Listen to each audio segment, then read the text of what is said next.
One of the top-ranked admirals in the Navy came to Tucson today to highlight recruitment efforts and Raytheon's role in equipping the Navy. And KGUN 9's Craig Smith was at the U of A as Admiral Daryl Cottle spoke to students working to become Navy and Marine officers.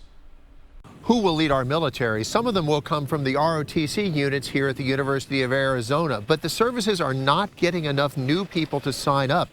That's why a Navy four-star admiral came here to talk to midshipmen about a long-term career in the Navy. Admiral Daryl Cottle keeps pretty busy. He oversees the Atlantic Fleet, the Navy's missile subs, and the Navy's share of North America's defense. But he made time to speak to students training to become Navy and Marine officers.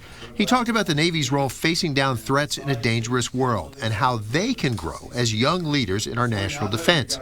These midshipmen have already committed, but the Navy's committed even its most senior leaders to urging more young people to find a life in the service. Well, I think it's important for them to understand what it means to be in an organization like the Navy, to serve their country, to wear the cloth of the nation, to work with the highest end people in the world, to be able to go all over the world and do the things that we do.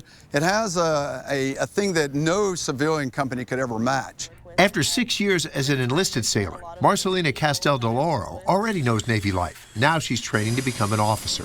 It can be a rough life. There can be sacrifices, time away from home, all of that. How do you cope with that?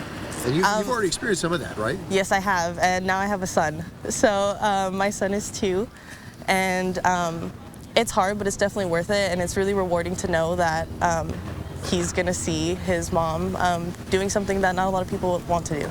Marquis says becoming an officer in the Marines is something he's always wanted to do. He says hearing Admiral Cottle helped show how the military can be a place for extraordinary people. You can see from how he explains his own theories how he really rose to that rank, because it definitely takes intellect different than most other people to reach that rank. I think it was very impressive. After talking with the students, the Admiral saw some of U of A's advanced research facilities, then moved on to Raytheon to thank workers there for their work, building much of the Navy's sophisticated weapons and sensors.